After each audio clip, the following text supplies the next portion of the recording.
Bom dia, irmãos e irmãs. Nós temos a oportunidade de, mais uma vez, estudarmos a palavra do Senhor no Evangelho de Mateus. Vamos fazer isso nessa manhã. Quero te convidar a abrir sua Bíblia em Mateus 16.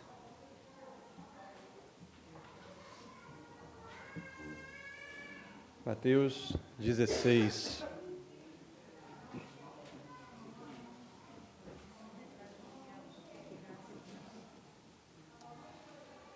Irmãos, se você acompanha a internet, as redes sociais, você deve ter ouvido falar que essa semana surgiu uma nova rede social, né, o Threads. Não sei se é assim que pronuncia, eu vi que teve uma confusão. Muita gente não sabia pronunciar, mas eu acho que é mais ou menos isso. Threads. Ela veio para ser uma concorrente do Twitter, né, uma rede social de textos. As pessoas escrevem ali os seus pensamentos, as suas opiniões e dão respostas, né, para o que outras pessoas também escrevem, e aí alguém coloca uma opinião a respeito de alguma coisa que está acontecendo e você vai ali embaixo e diz se concorda, se discorda, emite também o seu pensamento, coloca ali o seu pensamento sobre isso. E o que a Threads ou o Twitter trazem de mais forte para nós é um fenômeno muito recente do nosso tempo, que é o fato de que todos nós nos tornamos, de certa forma, formadores de opinião, né? Especialistas em tudo que acontece, especialistas em tudo, por mais que seja contraditório esse termo. Então, sempre que acontece algo novo no mundo, sempre que surge uma notícia nova, você é levado a ter uma opinião sobre aquilo. As pessoas perguntam, o que você pensa disso? O que você acha disso?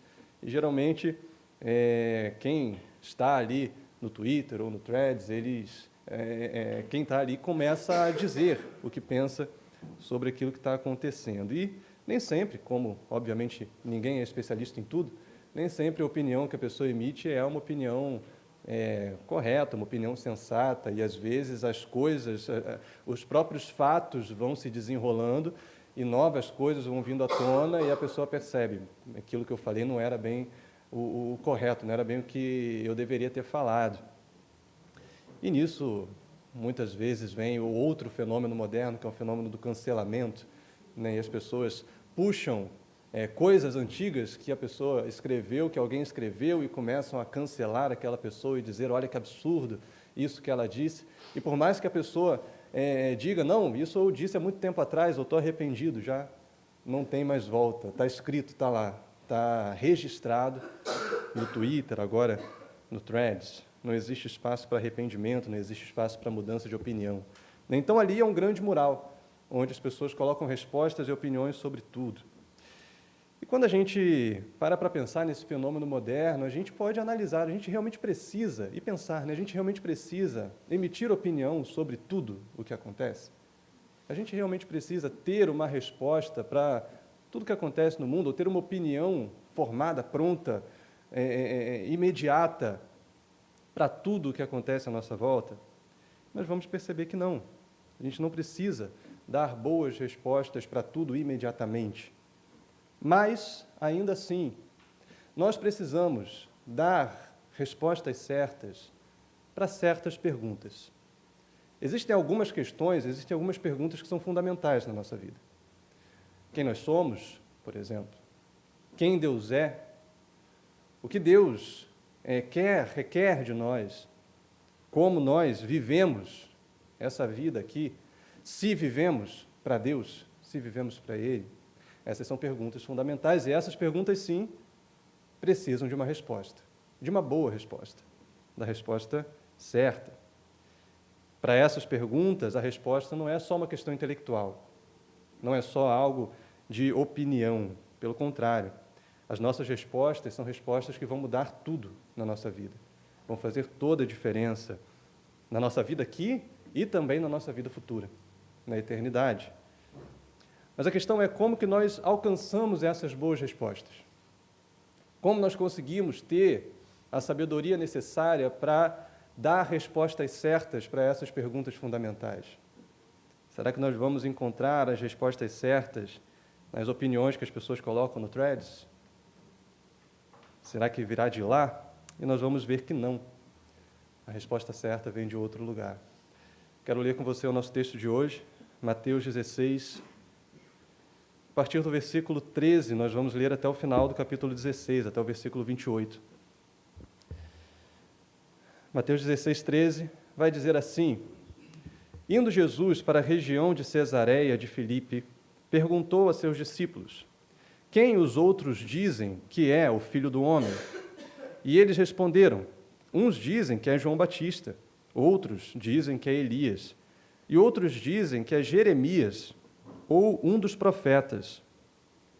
Ao que Jesus perguntou: E vocês, quem dizem que eu sou? Respondendo, Simão Pedro disse: O Senhor é o Cristo, o Filho do Deus vivo. Então Jesus lhe afirmou: Bem-aventurado é você, Simão Barjonas, porque não foi carne e sangue que revelaram isso a você, mas meu Pai, que está nos céus. Também eu lhe digo que você é Pedro, e sobre esta pedra edificarei a minha igreja, e as portas do inferno não prevalecerão contra ela. Eu lhe darei as chaves do reino dos céus. O que você ligar na terra terá sido ligado nos céus, e o que você desligar na terra terá sido desligado nos céus. Então Jesus ordenou aos discípulos que não dissessem a ninguém que ele era o Cristo. Desde esse tempo, Jesus começou a mostrar aos seus discípulos que era necessário que ele fosse para Jerusalém, sofresse muitas coisas nas mãos dos anciãos, dos principais sacerdotes e dos escribas, fosse morto, e no terceiro dia ressuscitasse.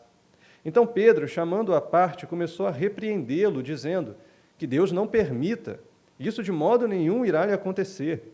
Mas Jesus, voltando-se, disse a Pedro: Saia da minha frente, Satanás, você é para mim uma pedra de tropeço, porque não leva em consideração as coisas de Deus, e sim as dos homens. Então Jesus disse aos seus discípulos: Se alguém quer vir após mim, negue a si mesmo, tome a sua cruz e siga-me.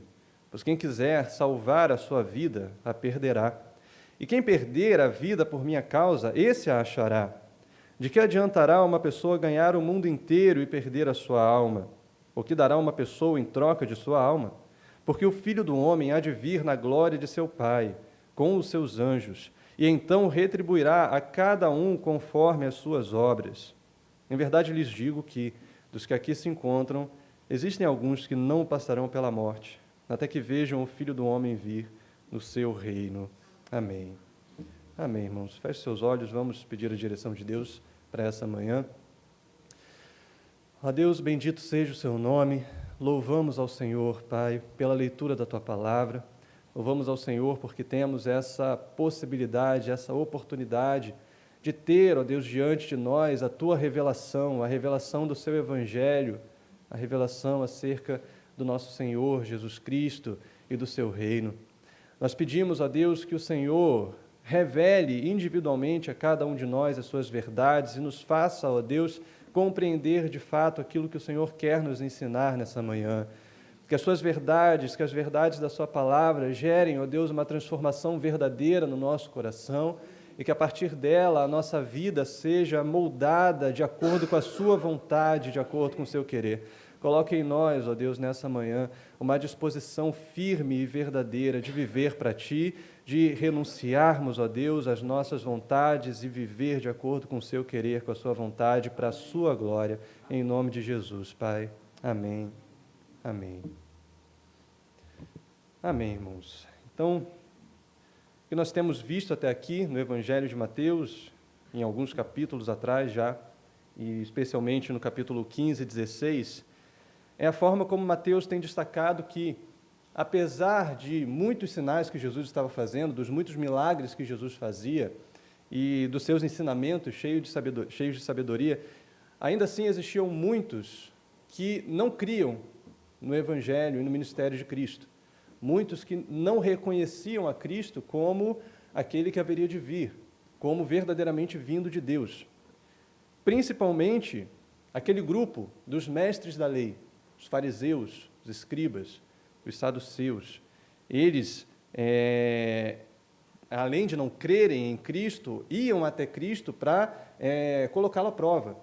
para instigá-lo, fazer perguntas e tentar descredibilizar Jesus na frente das outras pessoas, para que Jesus fosse pego ali em alguma pergunta capciosa deles e não tivesse como responder, e então as pessoas deixassem de crer nele. Esses fariseus, saduceus, o texto vai mostrar que eram pessoas que se apegavam às suas tradições, né? É chamada aqui de tradição dos anciãos, no começo do capítulo 15. E essas tradições dos anciãos substituíam, Jesus vai mostrar, a vontade de Deus. Eles se apegavam às suas tradições e, através delas, por causa delas, deixava de fazer aquilo que Deus queria. Ensinavam coisas para o povo contrárias àquilo que Deus pedia do povo. E então, nós chegamos aqui no capítulo 16, que é o nosso capítulo de hoje, e no começo nós vamos ver que esses fariseus e saduceus se juntam para, mais uma vez, botar Jesus à prova e pedir um sinal dos céus. E a gente viu que, quando eles pedem um sinal dos céus, eles estão dizendo, olha, Jesus, todos os sinais que o Senhor fez não provam para a gente que o Senhor veio de fato de Deus, veio de fato dos céus. A gente quer um sinal dos céus, a gente quer uma coisa que prove que você veio dos céus, que você veio de Deus. Então, a gente vê ali a dureza do coração daqueles mestres da lei, dos fariseus, dos saduceus, e com as pregações deles e com isso que eles ensinavam, o que eles acabavam fazendo era muito mais afastar o povo de Deus do que aproximar o povo do Senhor. E é por isso que Jesus se volta para os seus discípulos e faz um alerta para eles e diz, olha, tenham cuidado com o fermento dos fariseus. Nós também vimos isso na semana passada. Os discípulos ficaram confusos, sem entender o que Jesus queria dizer com isso, acharam que ele estava falando de pão físico, mas Jesus então os repreende por conta da sua pouca fé, da sua pequena fé, e eles compreendem no final, né, quando a gente vai no final do versículo 11, a gente lê que Jesus disse para eles, né, tenham cuidado com o fermento dos fariseus e dos saduceus. Versículo 12, então eles entenderam que Jesus lhes tinha dito que tivessem cuidado não com o fermento usado no pão, mas com a doutrina dos fariseus e dos saduceus. Ou seja, Jesus estava mostrando aqui, irmãos, que o cuidado com a doutrina correta é fundamental. O cuidado com o entendimento correto acerca das coisas espirituais é fundamental. E quando os discípulos se deparam ali com um grupo de mestres da lei, de pregadores que ensinam uma doutrina falsa, uma doutrina errada acerca de Deus e acerca do reino, os discípulos precisavam ter cuidado, eles precisavam ficar alertas. Irmãos, é daqui que nós partiremos no nosso estudo hoje. Nós vamos partir daqui para entender pelo menos 3 coisas. Uma coisa nós vamos entender, a primeira coisa que nós vamos entender é qual deve ser a nossa confissão, qual deve ser a boa confissão, de onde vem essa boa confissão e quem é a guardiã, o guardião dessa boa confissão. A segunda coisa que nós vamos entender é sobre o perigo das falsas doutrinas, de onde vêm as falsas doutrinas e qual cuidado que nós devemos ter em relação a elas. Por fim, nós vamos entender como que deve ser a vida vivida por aqueles que sustentam a verdadeira e a boa confissão acerca de Cristo, acerca do reino de Deus. Em termos de história, irmãos, nós entramos aqui na narrativa de Mateus, no Evangelho de Mateus, em um novo momento. Daqui para frente, nós vamos ver que Jesus ele começa a apontar para a cruz. Ele começa a mostrar para os discípulos mais claramente o que vai acontecer lá na frente, o que vai acontecer algum tempo depois. Ele começa a dizer para os discípulos que o sacrifício deles seria necessário, a morte deles seria necessária. A gente vai ver que os discípulos reagem um pouco mal a isso, a essa verdade que Jesus diz para eles. Mas Jesus começa aqui a preparar os discípulos. Ele só vai efetivamente para Jerusalém para ser crucificado um pouco mais à frente, lá no versículo 20, no capítulo 20, melhor dizendo, no versículo 17 a 19. Ele vai dizer isso para os discípulos e começar a seguir em direção a Jerusalém. Mas desde esse momento, Jesus já começa a alertá-los. Olha, é necessário que eu vá para Jerusalém, morra e seja e passe pelo sacrifício para que ao terceiro dia eu ressuscite. Nós vamos ver essa parte também mais à frente. Bom, então o nosso texto começa aí no versículo 13. E o que acontece no versículo 13? Mateus vai dizer que Jesus estava indo para a região de Cesareia de Filipe. Ele estava a caminho da região de Cesareia de Filipe. Essa cidade, Cesareia de Filipe, é uma cidade que fica no extremo norte de Israel, nas fronteiras, nas fronteiras de Israel, a mais ou menos 40 quilômetros do Mar da Galileia, onde Jesus estava ali cumprindo o seu ministério. Era uma cidade recém-modernizada. Esse Filipe, de quem a cidade recebe o nome, era um dos filhos de Herodes o Grande, aquele mesmo Herodes que tentou matar Jesus, quando Jesus nasceu, que matou as crianças de Belém. Então, esse Filipe moderniza essa cidade, dá um novo nome para ela, Cesareia de Filipe. Então, é uma cidade moderna e também é uma cidade pagã. Existiam ali vários templos para deuses diferentes, deuses distintos. Existia um grande templo naquela cidade, a Baal, dedicado a Baal. Existia um templo dedicado a Pan, um deus grego. Existia um templo dedicado a César. Por isso, o nome da cidade, Cesareia de Filipe. E nós não sabemos, irmãos, o motivo dessa viagem, por que Jesus estava indo em direção a Cesareia de Filipe, mas o que o texto diz para nós é que durante a viagem, e o texto paralelo de Lucas vai mostrar que após uma oração, Jesus ele faz uma oração e depois dessa oração, ainda durante a viagem, Jesus se volta para os discípulos e faz uma pergunta. E o texto vai continuar dizendo, Jesus perguntou aos seus discípulos, quem os outros dizem que é o Filho do Homem? Imagina você caminhando com Jesus, então Jesus te faz essa pergunta, quem os outros dizem que é o Filho do Homem? Irmãos, ao longo do ministério de Jesus na Galileia, que foi um longo ministério na Galileia, os discípulos eram aqueles que lidavam com as multidões. A gente imagina os discípulos organizando as multidões, até aquela série The Chosen mostra um pouco disso, Jesus ali curando, operando os milagres, e os discípulos tentando organizar aquele povo todo, para saber quem que ia falar com Jesus naquele momento, e eles observando a movimentação, o que estava acontecendo. Nós vemos, inclusive, no relato recente da multiplicação dos pães e peixes, da segunda multiplicação dos pães e peixes, e da primeira também, os discípulos atentos à fome daquelas pessoas e percebendo, olha, a gente precisa fazer alguma coisa, porque essas pessoas está ficando tarde, essas pessoas estão com fome, precisam voltar para casa. Então, os discípulos eles estavam atentos às multidões, à movimentação das multidões. Então, Jesus faz essa pergunta para os discípulos, o que essas pessoas estão dizendo que eu sou? Quem essas pessoas estão dizendo que é o Filho do Homem? Jesus se refere a si mesmo como Filho do Homem, que é um título do Antigo Testamento. A gente vai encontrar principalmente em Daniel. Se você for lá em Daniel 7, no versículo 13, existe essa profecia acerca daquele que viria, do Filho do Homem. E era um título que gerava muitas interpretações já naquela época. Quem seria esse Filho do Homem? Havia uma confusão de respostas. E o que nós vamos ver é que existia também, irmãos, uma confusão de respostas acerca de quem Cristo era. E é isso que os discípulos vão dizer, é isso que os discípulos vão falar para Cristo. Eles falam no versículo 14 que eles responderam, ora, uns dizem que é João Batista, outros dizem que é Elias, outros dizem que é Jeremias, ou um dos profetas. Veja quantas coisas se falava acerca de Cristo. Irmãos, as pessoas reconheciam que Jesus não era um homem comum, reconheciam que ele não era um homem qualquer. Havia algo de diferente nele. Mas será que essas pessoas entendiam quem Jesus realmente era, quem ele era de fato? E a resposta dos discípulos vai mostrar que não. As pessoas, apesar de saberem que Jesus não era um homem comum, também não entendiam quem ele era verdadeiramente.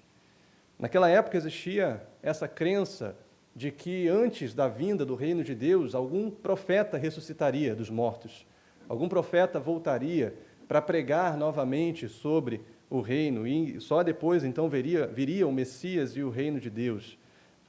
A gente vai ler no texto lá de Marcos 6, 14 a 16, essa crença um pouco mais evidente, que eles diziam que João Batista havia ressuscitado, e o próprio Herodes também assume essa interpretação para si. Ele diz, não, esse Jesus é João Batista que ressuscitou, ele voltou dos mortos. E provavelmente essa crença era baseada em algumas profecias do Antigo Testamento, de Malaquias 4, 5, por exemplo, que diz que nos últimos tempos viria o Elias, Elias voltaria. né, em Deuteronômio 18, 15 a 18, onde Moisés vai dizer que nos últimos tempos Deus levantaria um profeta assim como ele, né, e o povo deveria ouvi-lo. E o que nós vemos nessas respostas, irmãos, é que aquelas pessoas viam Jesus somente como um profeta, somente como alguém semelhante aos outros profetas que haviam vindo antes dele próprio. Talvez por conta dos milagres, talvez por conta das pregações, dos ensinos, eles entendiam Jesus como simplesmente um profeta e nada mais. Ou seja, existia ali uma admiração, de fato, mas não existia ali uma adoração verdadeira. Uma admiração sem adoração. Irmãos, isso é o mesmo que acontece hoje com muitas pessoas em muitos lugares. A admiração sem adoração. Existem muitos que admiram a Cristo, muitos que simpatizam com Ele. E se você perguntar, eles até gostam de Jesus, falam que Jesus é um bom exemplo moral, né? Ele foi um homem bom que viveu aqui no mundo. Muitos vão dizer que Jesus foi um grande mestre, um mestre muito sábio, né? Cheio de bons ensinamentos. Outros, numa linha mais política, vão dizer que Jesus foi um revolucionário social, né? Que ele veio para se opor ao sistema e trazer uma ordem nova para o mundo. Ou alguns vão dizer ainda que Jesus foi somente uma grande figura histórica, né? Uma grande personalidade histórica que passou pelo mundo.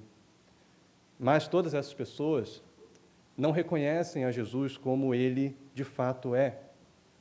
Não reconhecem a Jesus como digno de adoração, como aquele que deveria vir de Deus, e não o adoram.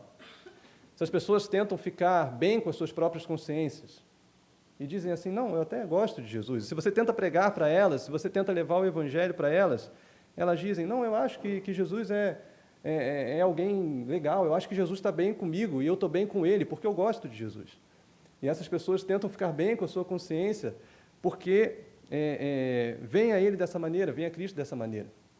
Mas, ainda assim, não querem se comprometer com ele, não querem adorá-lo, não querem ter uma vida genuína e verdadeira com Cristo. Essas pessoas dizem, eu gosto de Jesus e isso é o suficiente, é isso que eu preciso. Será que isso é suficiente? Nosso texto vai mostrar que não. Nosso texto vai mostrar que é necessário ir além. E é por isso que Jesus continua perguntando algo aos discípulos. Irmãos, é claro que Jesus, ele, quando faz essa primeira pergunta, não estava curioso para saber o que as pessoas estavam dizendo dele. Jesus sabia. Jesus conhecia o pensamento dos homens. Ele sabia o que as pessoas estavam dizendo dele. O que Jesus estava fazendo aqui era colocar uma pergunta em duas partes. E ele queria extrair uma confissão verdadeira dos discípulos. Então, primeiro ele pergunta, ora, o que as pessoas dizem que eu sou? Para depois continuar extraindo essa confissão verdadeira. E aqui Mateus vai mostrar aquilo que ele tenta mostrar em todo o seu evangelho. E você lembra como Mateus quer apresentar Jesus no seu evangelho? Quem lembra disso? Quem é Jesus no evangelho de Mateus? Como Mateus apresenta Jesus? Alguém lembra? Como Senhor, como Rei, sim. Mais alguma coisa? Como sacerdote? Como Rei é o mais direto. Isso. O cumprimento das promessas de Deus. Exatamente. Mais alguma resposta? Sim, é isso, exatamente. Jesus é o cumprimento das promessas de Deus, o Rei prometido, né? Então, Mateus vai mostrando que ao longo do Antigo Testamento, Deus promete um rei que viria para salvar o povo. E essa promessa do rei, do ungido de Deus, se cumpriria em Cristo. Quando Cristo viesse, quando Cristo chegasse, agora que Cristo veio, as promessas se cumprem. O rei chegou. É isso que Mateus mostra. Então Jesus aqui faz essa pergunta em duas partes para extrair essa confissão dos discípulos. Primeiro, ele prepara os discípulos. Quem os homens dizem que eu sou? E depois ele questiona. E qual é o questionamento de Jesus no versículo 15? O que Jesus perguntou, e vocês? Quem dizem que eu sou? Agora os discípulos são colocados ali numa situação desafiadora, né? Ora, todo mundo diz isso. Uns dizem que eu sou João Batista, outros dizem que eu sou Elias, outros dizem que eu sou Jeremias. E vocês? O que vocês acham? Vocês concordam com essas pessoas? Vocês discordam? Qual é a opinião de vocês? Qual dessas opiniões vocês acham que está certa? Um desafio. Imagina a responsabilidade de dar essa resposta para Jesus, né? Porque, obviamente, existia a resposta certa. E Jesus pergunta para os discípulos, e os discípulos precisavam agora dar aquela resposta certa. Então, eles podem ter ficado um pouco preocupados. Será que eu vou responder o que é certo? Será que eu não vou responder? Pensa um pouco em como você ficou agora quando eu te perguntei qual é a revelação de Mateus, né? Geralmente a gente pensa, bom, eu acho que é isso, mas será que é isso mesmo? E se eu disser e não for? É talvez assim que os discípulos ficaram. Um grande desafio. Imagina responder isso a Jesus. E, irmãos, o que acontece aqui é que alguém assume essa responsabilidade de dar a resposta. Quem assume essa responsabilidade é alguém que, em geral, era o porta-voz dos discípulos, em geral, tomava a frente, falava em nome de todos os discípulos. Quem foi essa pessoa? Foi Pedro.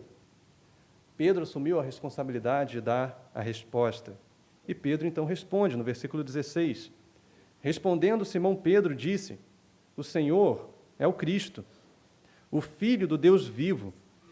Então Jesus lhe afirmou, bem-aventurado é você, Simão Barjonas, porque não foi carne e sangue que revelaram isso a você, mas o meu Pai que está nos céus. Amém. O Pedro reconhece aqui, irmãos, que Jesus é muito mais do que um profeta. Jesus não é um profeta que veio dos mortos, que ressuscitou dos mortos. Jesus é muito mais do que isso. Ele é o Cristo, o Filho de Deus. Ele é o Cristo. Cristo significa um ungido, um Messias.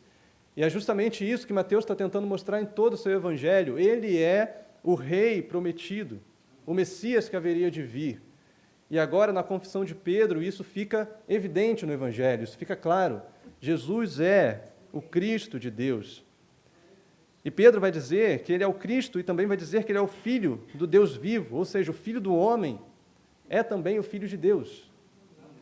Ele é o Filho de Deus, ele vinha da parte do Pai, ele próprio era divino, ele próprio era Deus.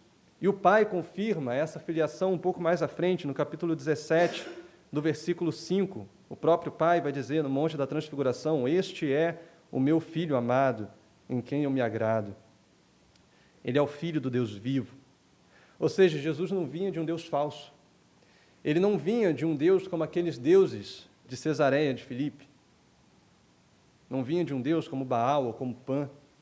Ele era o Filho do Deus vivo, do Deus verdadeiro. Esse termo, o Deus vivo, é um termo que aparece diversas vezes no Antigo Testamento. Josué 3:10, 1 Samuel 17:26, Jeremias 10:10. Em diversas vezes, o texto bíblico vai mostrar que o nosso Senhor é o Deus vivo. Ele é o Deus verdadeiro. E agora, Pedro está dizendo que Cristo é o Filho de Deus, o Filho do Deus verdadeiro. Ou seja, Mateus está mostrando para nós que o ungido de Deus chegou até nós. O ungido de Deus veio até nós. Ele cumpre as profecias do Antigo Testamento. Ele é o nosso Rei e não existe outro. Nós não precisamos esperar mais nenhum outro. Não precisa se levantar mais nenhum outro profeta. Não precisa se levantar nenhum Cristo a mais, porque o nosso Cristo já veio. Jesus veio até nós. Ele é o Rei prometido. Ele veio reinar com poder e grande glória. E nós vemos, irmãos, quantas verdades gloriosas nós temos aqui nessa breve confissão de Pedro. Tu és o Cristo, o Filho do Deus vivo. E por isso Jesus vai dizer para ele, bem-aventurado é você, Simão Barjonas. Agora, irmãos, quando Cristo diz bem-aventurado, Jesus não está dando tapinha nas costas de Pedro. Jesus não está falando muito bem, parabéns, você é muito sagaz, muito inteligente. Não. Jesus está dizendo mais ou menos assim, agraciado é você, Simão Barjonas. Você foi agraciado por Deus. E a continuidade do texto fala isso. Porque não foi carne e sangue quem revelaram isso a você, mas o meu Pai, que está nos céus. Ou seja, Pedro, você é agraciado, você recebeu uma graça, um privilégio de ter a revelação do Senhor, de ter a revelação do Pai. E o que esse texto ensina para nós, irmãos, é que a fé verdadeira ela é um dom de Deus. Ela vem do Senhor. Ela não vem de carne ou sangue, ou seja, ela não vem da nossa própria sabedoria ou de investigação científica humana, não. A fé verdadeira vem do Senhor. Efésios 2,8 vai falar isso. A salvação é pela graça, por meio da fé. E isso não vem de vocês. É dom de Deus. 1 Coríntios 12:3 vai dizer isso. As coisas espirituais são discernidas por quem é espiritual. Porque o Espírito é quem revela. E ninguém pode dizer que Cristo é Senhor se não for pelo Espírito de Deus. Então, irmãos, se nós estamos hoje aqui na presença de Deus, se você pode olhar para a sua vida e dizer que a sua vida foi transformada por Deus e que no seu coração existe uma fé verdadeira pelo Senhor, isso só é possível porque um dia Deus te alcançou. Porque um dia Deus colocou essa fé no seu coração, Deus despertou isso no seu interior. Sem a ação de Deus, isso não seria possível. Sem que Deus trabalhasse essa fé no seu coração, você não estaria aqui, nós não estaríamos aqui. Se nós estamos aqui é porque Ele nos alcançou.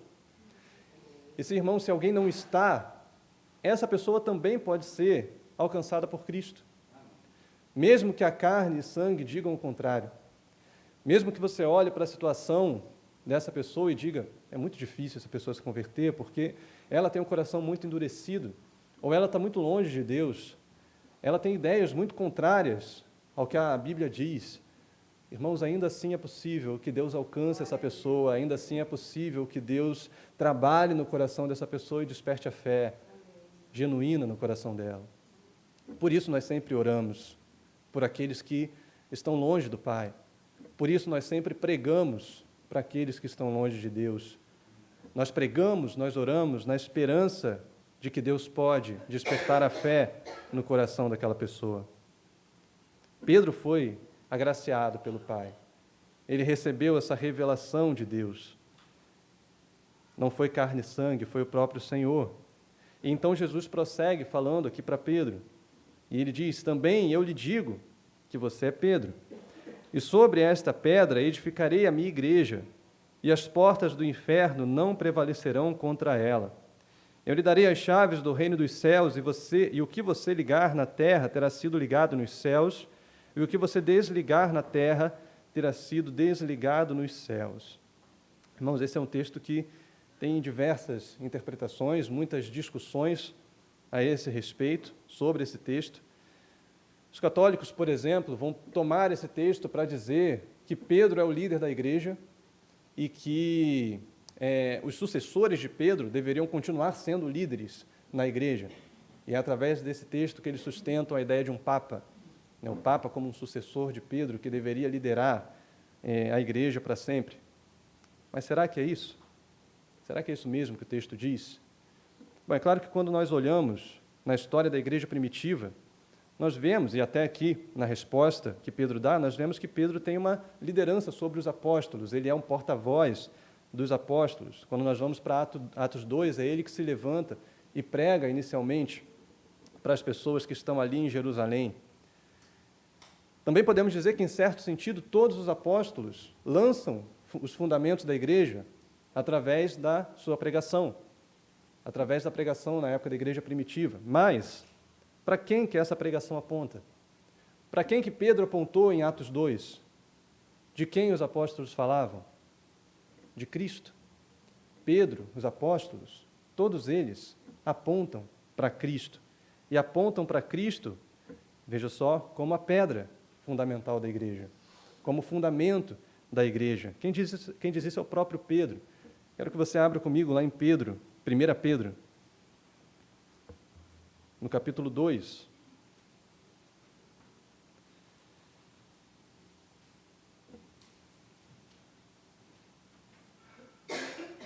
Pedro 2, do 4 ao 8, versículo 4 ao versículo 8, olha o que Pedro diz. Chegando-se a ele quem? A Cristo, a Jesus. E ele continua, a pedra que vive, rejeitada, sim, pelos homens, mas para com Deus eleita e preciosa. Também vocês, como pedras que vivem, são edificados, casa espiritual, para serem sacerdócio santo, a fim de oferecerem sacrifícios espirituais, agradáveis a Deus por meio de Jesus Cristo. Por isso está na Escritura, eis que ponho em Sião uma pedra angular, eleita e preciosa, e quem nela crer não será envergonhado. Portanto, para vocês, os que creem, esta pedra é preciosa. Mas para os descrentes, a pedra que os construtores rejeitaram, essa veio a ser a pedra angular, e pedra de tropeço, e rocha de ofensa. São estes os que tropeçam na palavra, sendo desobedientes, para o que também foram destinados. Ou seja, quem que Pedro está dizendo que é a pedra? Cristo. Ele está apontando para Cristo. Cristo é essa pedra angular sobre a qual todos nós somos edificados, como um edifício que cresce para a glória de Deus. Bom, o próprio Jesus vai se referir a si próprio como a pedra, em Mateus 21, o próprio Evangelho de Mateus, capítulo 21, versículos 42 a 44, quando ele diz: então Jesus perguntou, vocês nunca leram nas Escrituras? A pedra que os construtores rejeitaram, essa veio a ser a pedra angular. Isso procede do Senhor e é maravilhoso aos nossos olhos. Portanto, eu lhes digo que o reino de Deus será tirado de vocês e entregue a um povo que lhe produza os respectivos frutos. Todo que cair sobre esta pedra ficará em pedaços, e aquele sobre quem ela cair ficará reduzido a pó. Então, Jesus está falando de quem? Dele próprio. A pedra que os construtores rejeitaram, fazendo uma alusão aqui ao texto de Isaías, e do Salmo 118, Isaías 28, Salmo 118. Então, Jesus fala de si mesmo como a pedra. Um último texto, para nós entendermos isso, está lá em Efésios. Quero também te pedir para abrir comigo em Efésios.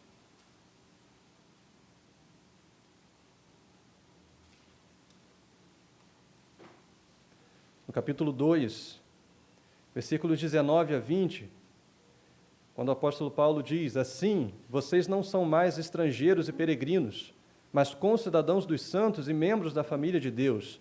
Então ele diz: edificados sobre o fundamento dos apóstolos e profetas, sendo ele mesmo, quem é esse fundamento? Cristo Jesus, a pedra angular. Nele todo o edifício bem ajustado cresce para ser um santuário dedicado ao Senhor. Nele também vocês estão sendo edificados junto com os outros, para serem morada de Deus no Espírito. Então, irmãos, o testemunho das Escrituras aponta para quem como a pedra fundamental e angular da igreja? Aponta para Cristo. Cristo é essa pedra fundamental, e os apóstolos, inclusive Pedro, na sua pregação, também aponta para Cristo, glorifica a Cristo, aponta para Ele, sobre Ele a igreja é sustentada e edificada. E é porque, irmãos, a igreja está fundamentada em Jesus que ela avança, que ela cresce, ela avança sobre o poder da morte e do inferno. E é isso que Jesus vai continuar dizendo, que as portas do inferno não prevalecerão contra ela, contra a igreja do Senhor. As portas do inferno não prevalecerão. A palavra que é usada aqui como inferno é Hades, que aponta para a morte. O poder da morte e do inferno e das trevas não vai prevalecer contra a igreja. Ou seja, a igreja avança, a igreja cresce. O mundo resiste contra o crescimento da igreja, com as suas ideologias, com o seu pecado, com a perseguição, mas ainda assim a igreja cresce. Geração após geração, século após século, a igreja não é destruída. Nenhum poder desse mundo consegue destruir a igreja. A igreja avança. E por que a igreja avança? Porque ela avança no poder de Cristo. E Cristo é superior, Cristo venceu o poder da morte e do inferno. E porque a igreja está em Cristo, então a igreja cresce na presença de Deus. As portas do inferno não prevalecem contra a igreja do Senhor. Nada pode resistir ao avanço da igreja do Senhor. Irmãos, Jesus é o fundamento da igreja, Jesus é o cabeça da igreja. E como cabeça da igreja, líder da igreja, Jesus confere à igreja as chaves do reino dos céus.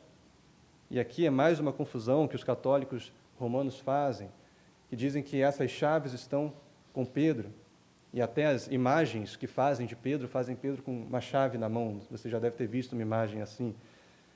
Mas será que a chave está somente nas mãos de Pedro? Vamos ver o que diz um pouco mais à frente, no capítulo 18, só virar uma ou duas páginas aí na sua Bíblia. Versículo 15, olha o que Jesus diz: se o seu irmão pecar contra você, vá e repreenda-o em particular. Se ele ouvir, você ganhou o seu irmão.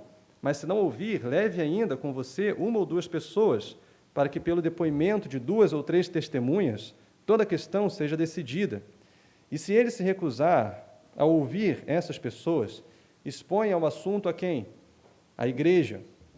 E se ele se recusar a ouvir também a igreja, considere-o como gentil e publicano.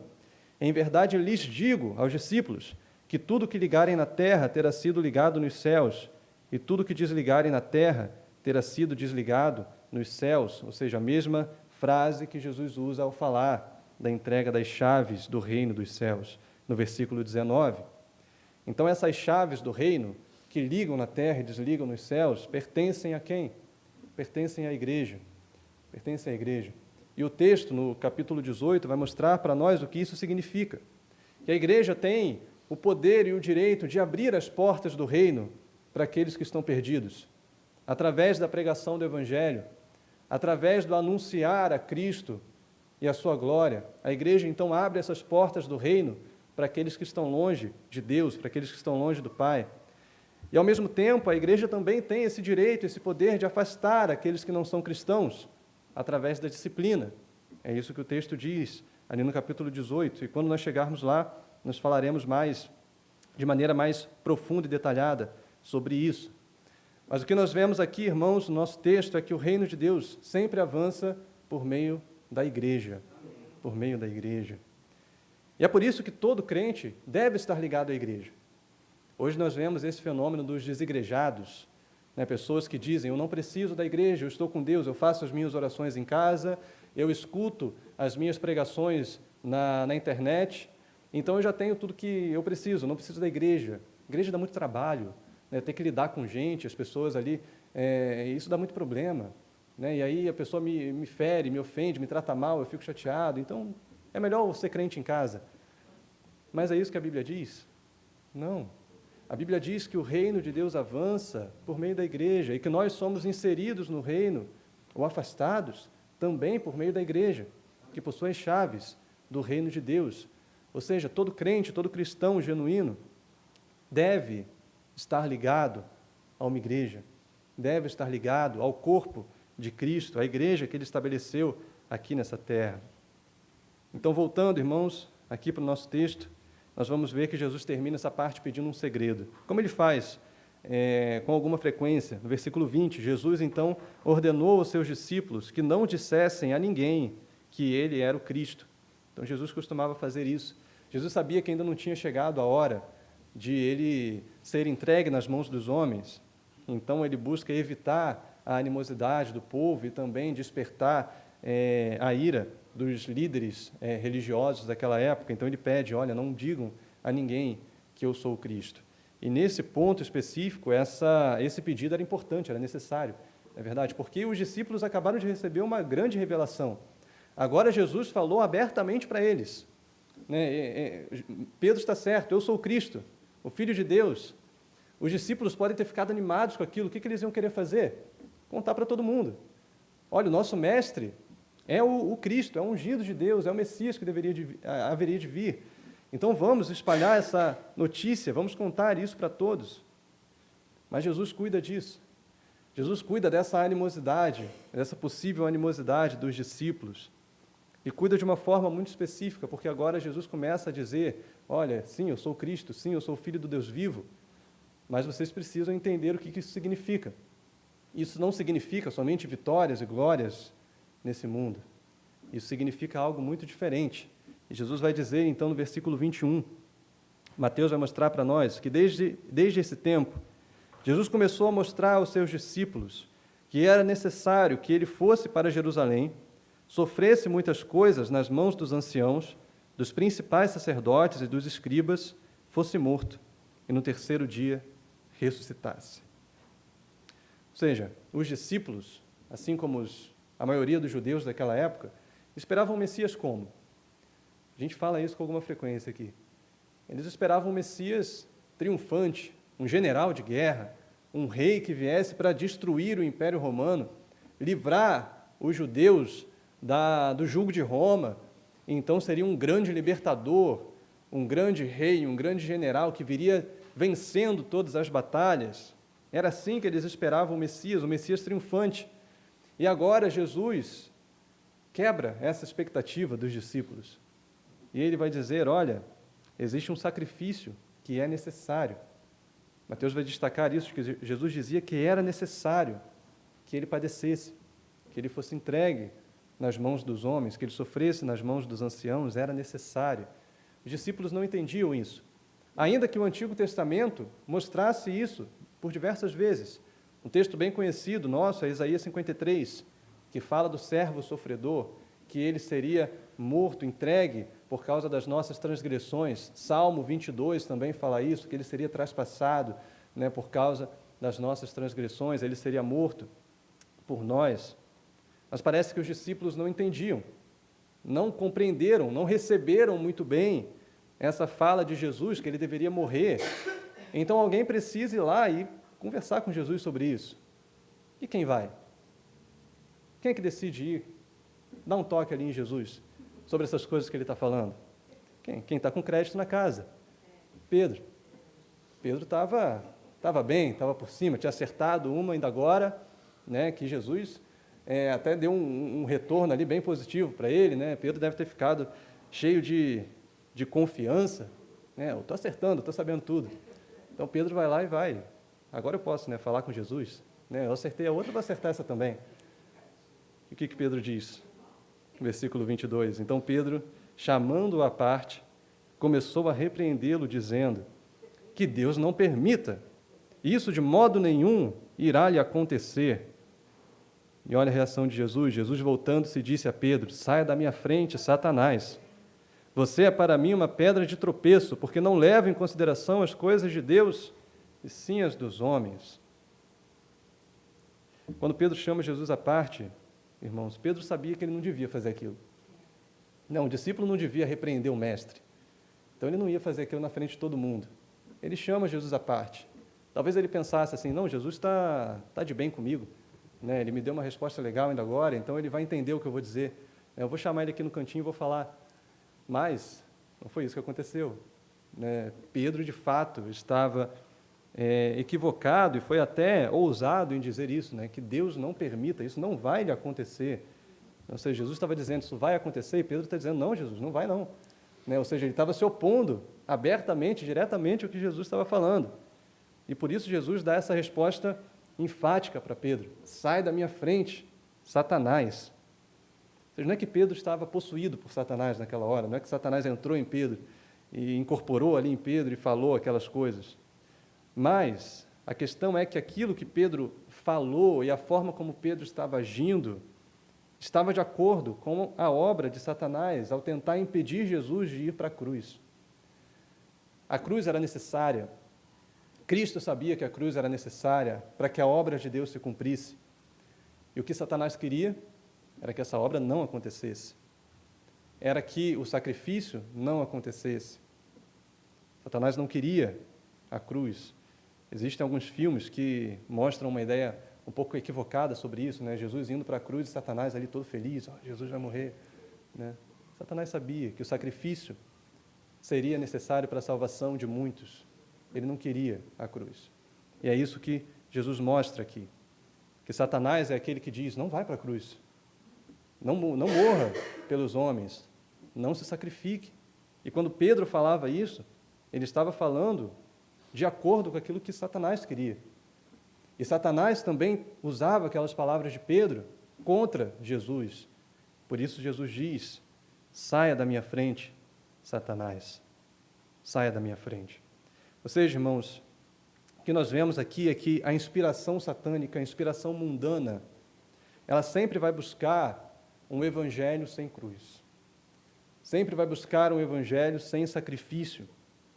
E é isso que nós vemos, até mesmo em muitas igrejas, um evangelho sem cruz. Um evangelho que busca somente o conforto, pregações que falam somente de vitórias, somente de ganhos, somente de bênçãos, e nunca de cruz. Pessoas que buscam uma vida somente de vitórias, de bênçãos, de conforto, sem cruz. Poderíamos chamar de uma teologia do conforto, ou uma teologia do triunfo, que crê que a vida cristã é só, como diz o jargão, só vitória. só triunfo atrás de triunfo, bênçãos atrás de bênçãos, e não existe espaço para sofrimento. E então, quando o sofrimento vem, o que essas pessoas que creem no Evangelho sem cruz fazem? Reclamam com Deus, ficam chateadas com Deus, e dizem: Deus, por que o Senhor permitiu que isso acontecesse? Não era para isso acontecer, afinal de contas, eu sou crente, eu vou na igreja, eu faço as minhas orações, eu estou orando por isso. Eu não deveria passar por esse sofrimento. Ou seja, buscam um evangelho sem dor, sem cruz. Mas Jesus vai dizer que esse é o pensar humano. Essa é a forma humana de pensar. É o que ele diz para Pedro: você não leva em consideração as coisas de Deus, e sim as dos homens. Ou seja, a forma humana de pensar se apega ao seu próprio conforto, ao seu próprio bem-estar, não aceita o sacrifício, não aceita a renúncia, busca sempre os seus próprios interesses e satisfazer a sua própria vontade. A forma divina e cristã de pensar é oposta.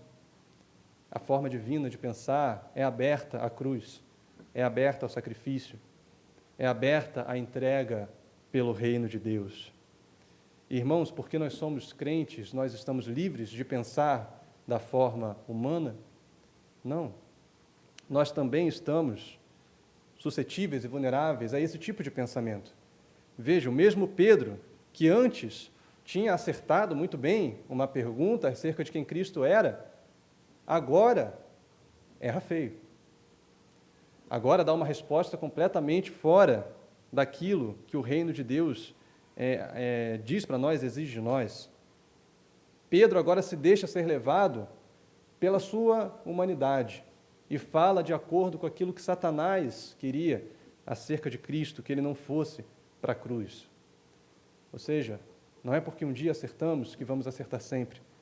E é por isso, irmãos, que nós precisamos encher a nossa mente da palavra de Deus, da revelação do Senhor. É por isso que nós precisamos manter sempre o nosso hábito de orar e perseverar em oração, para que a nossa mente esteja voltada para Deus, para que a nossa mente esteja cheia das coisas espirituais e não das coisas humanas e mundanas. É por isso que nós não devemos encher a nossa mente com as coisas desse mundo, com as redes sociais, com os threads e tantas outras redes sociais. Precisamos encher a nossa mente da palavra de Deus. O apóstolo Paulo diz em 1 Coríntios 2,16 que nós, porém, temos a mente de Cristo. E é isso que precisamos buscar, fortalecer a cada dia, irmãos, termos a mente de Cristo. Que a mente de Cristo seja formada em nós, para que nós cogitemos das coisas espirituais, para que nós pensemos de modo espiritual e nunca de modo carnal, para que nós não venhamos a ceder às falsas doutrinas desse mundo que estão de acordo com a vontade de Satanás e não com a vontade de Deus. Bom, então Jesus prossegue. Pedro estava ali buscando uma teologia do conforto, uma teologia do triunfo. Mas Jesus vai mostrar que a cruz é necessária. Irmãos, discernir corretamente as coisas espirituais faz com que a gente entenda que o Evangelho deve ser um Evangelho com cruz, com sacrifício. E ele nos leva a uma vida que reflita esse Evangelho com a cruz. Nós refletimos a vida de Cristo. Cristo aceitou a cruz. Cristo aceitou passar pelo sacrifício. E assim deve ser também a nossa vida como cristãos, que reflete a Cristo. Nossa vida deve ser uma vida que decide, que aceita passar pelo sacrifício em prol do reino de Deus. E é isso que Jesus vai dizer no versículo 24. Jesus disse aos seus discípulos: se alguém quer vir após mim, negue a si mesmo, tome a sua cruz e siga-me. Negue a si mesmo, tome a sua cruz. Irmãos, só pode seguir a Cristo, só pode ser um seguidor de Cristo aquele que nega a si mesmo e toma a sua cruz. Jesus vai repetir uma ideia aqui que ele já tinha dito antes, lá no capítulo 10, nos versículos 38 e 39.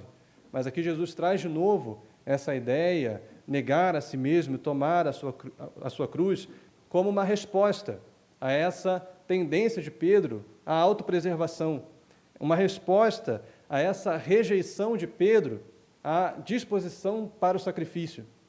Jesus aqui mostra, olha, eu não só tenho que não fugir da cruz, mas devo viver uma vida de sacrifício, assim vocês devem também, como meus discípulos, como aqueles que me seguem, aqueles que vêm após mim, viver uma vida de autonegação e de sacrifício. Por que Jesus diz isso, irmãos? Porque a nossa carne, ela pede sempre a satisfação. A nossa carne quer exatamente o oposto da vontade do Senhor para nós, do querer de Deus para nós. A nossa carne pede o pecado, pede o conforto a todo custo. E por isso nós temos uma grande dificuldade de fazer aquilo que Deus quer de nós. É porque a nossa carne é apegada ao pecado que nós temos tanta dificuldade para orar, por exemplo. É porque a nossa carne é apegada ao pecado que nós temos tanta dificuldade para ler a palavra, para vir à igreja, especialmente nos cultos de oração, no meio de semana. É porque a nossa carne é apegada ao pecado que nós temos tanta dificuldade para andar em santidade, para viver de maneira pura, de maneira santa, que nós temos tanta dificuldade para falar de Cristo. Nós nos envergonhamos, nós pensamos, o que a pessoa vai achar de mim? Isso é a nossa carne, falando mais alto. É porque a nossa carne é apegada ao pecado que nós temos tanta dificuldade para nos doar, para ofertar na igreja, por exemplo, para ajudar um necessitado, para amar uma pessoa difícil. A nossa carne vai dizer, não, ame essa pessoa aqui que te faz bem, mas aquela ali que não te trata tão bem, ignora, deixa ela quieta, deixa ela ali no cantinho, não precisa tratar tão bem, não. Essa é a nossa carne falando. É a nossa carne que faz com que seja tão difícil para nós perdoar alguém que nos ofendeu, alguém que nos fez mal. Isso é a nossa carne. E o que nós devemos fazer, irmãos, diante de tudo isso? Diante dessa tendência da carne? Negue-se a si mesmo. Negue a si mesmo. Negue a sua carne, negue os seus desejos, as suas tendências pecaminosas. Negue.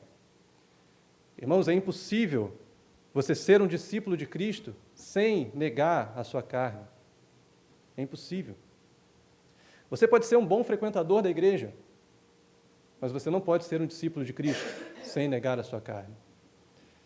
Você pode ser um bom religioso sem negar a sua carne, mas você não pode ser um bom discípulo de Cristo sem isso.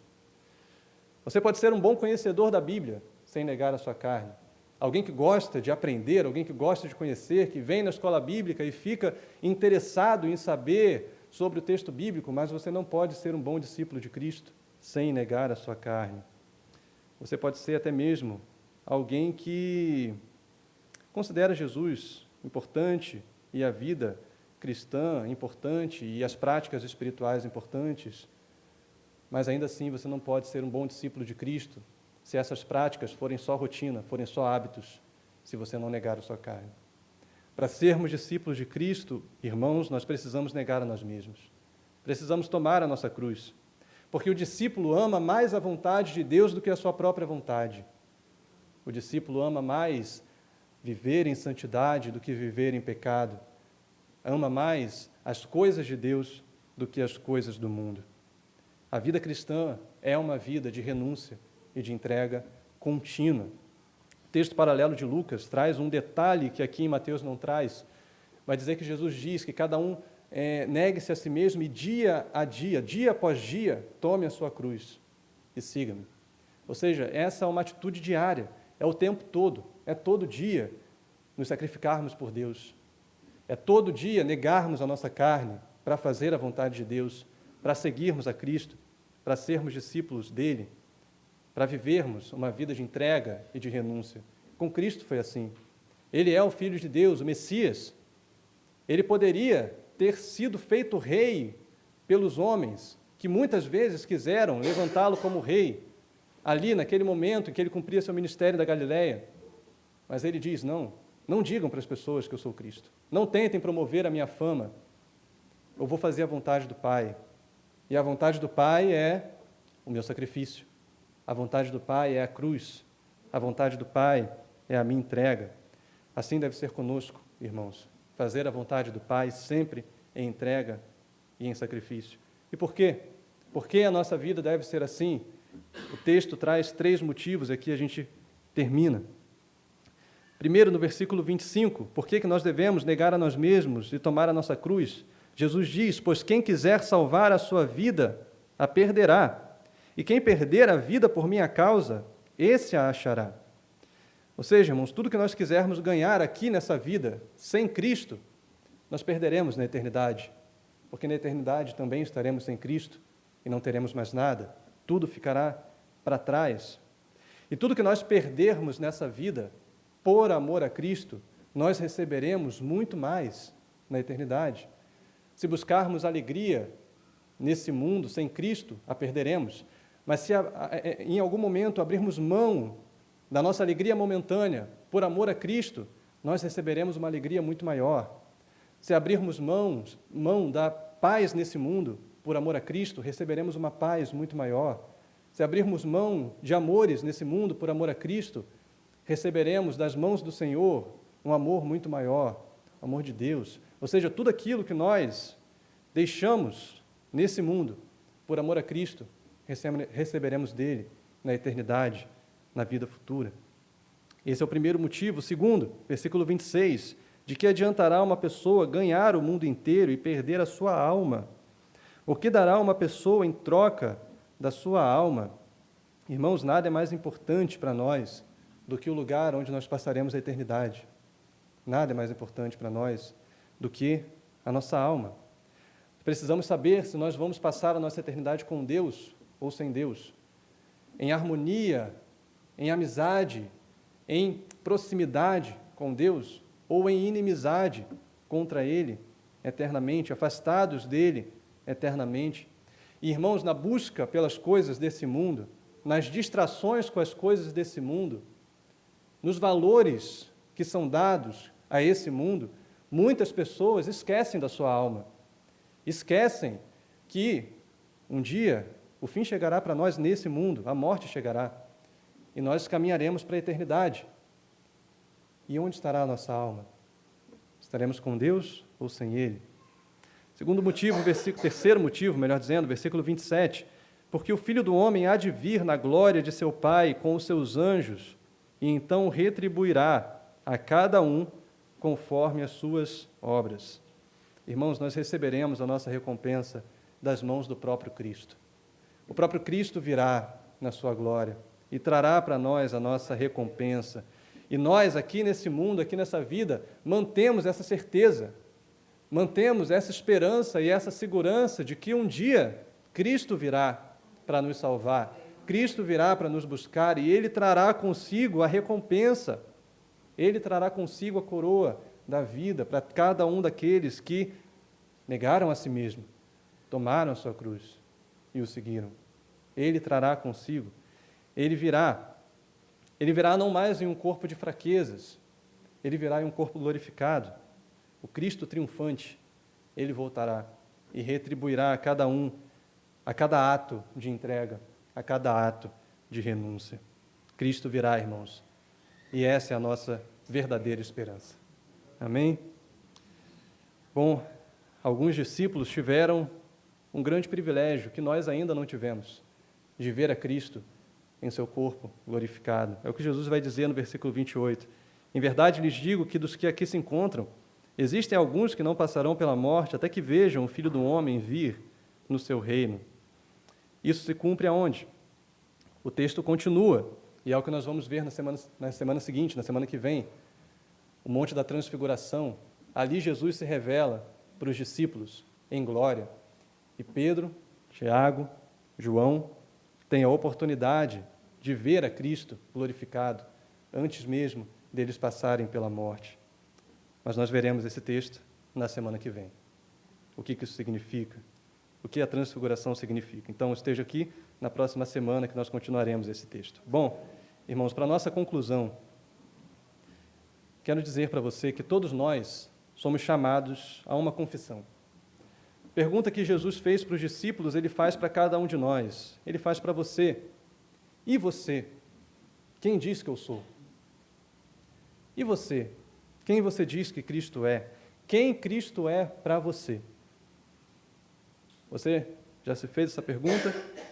Porque essa resposta é uma resposta necessária. E essa resposta não é só uma mera opinião para você postar no Threads.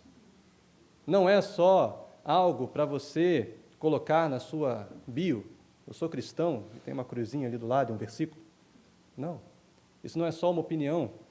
Essa resposta, irmãos, é uma resposta que muda tudo na sua vida. Absolutamente tudo. Então, quem Ele é para você? Quem é Jesus para você? Talvez Ele seja um estranho.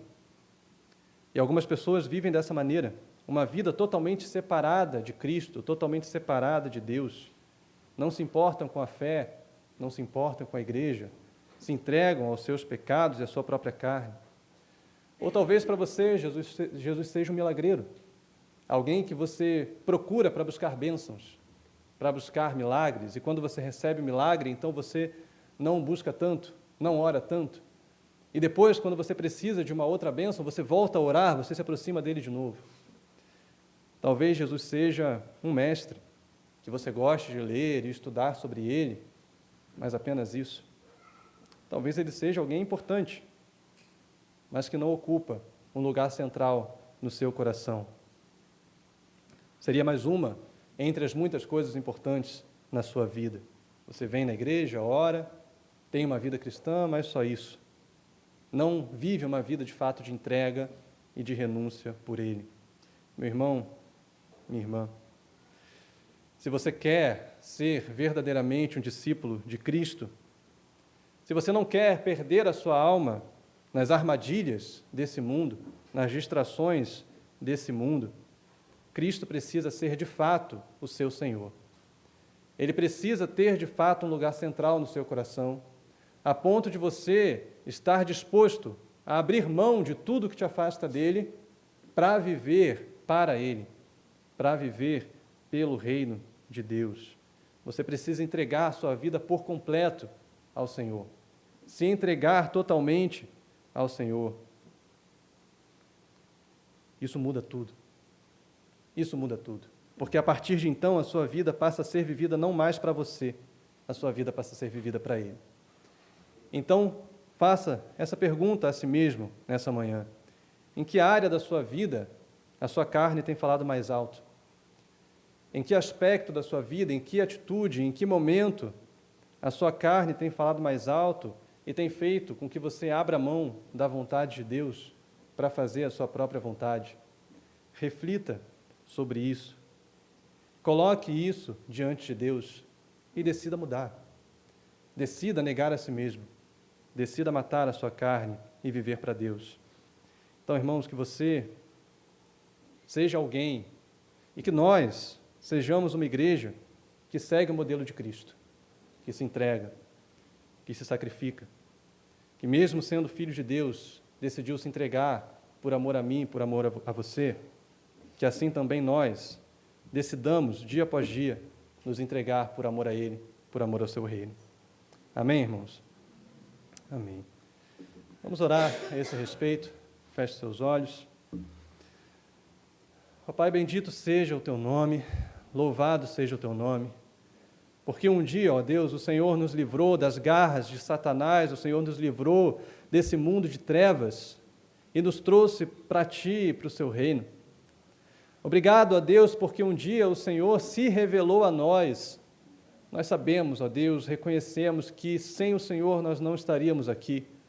Sem o Senhor nós viveríamos uma vida de destruição no pecado, mas porque o Senhor nos amou e nos alcançou, hoje nós fazemos parte do Seu reino. Hoje nós podemos dizer, ó Deus, que somos Seus filhos, que somos Seus servos, que somos Seus discípulos. Nós pedimos, Pai, que o Senhor verdadeiramente nos ensine a ser discípulos Seus e trabalhe em nosso coração, dia após dia, a santificação. Trabalhe em nosso coração, ó Deus, essa disposição a matar a nossa carne, a lutar contra o pecado, a lutar contra a nossa tendência ao conforto e a fazer a nossa vontade. Que o Senhor trabalhe em nosso interior, ó Deus, a disposição de viver para Ti. Ó Deus, nos faça, ó Deus, buscar a Ti, buscar uma vida que Te honre, uma vida que Te agrade. Nos faça, ó Deus, buscar uma vida de discípulos genuínos do Senhor. Uma vida que reflita, ó Deus, o seu sacrifício, que reflita a sua cruz, que nós possamos, ó Deus, também tomar a nossa cruz dia após dia, negar a nós mesmos dia após dia e nos dedicar, ó Deus, a tudo aquilo que a nossa carne não quer que nós façamos.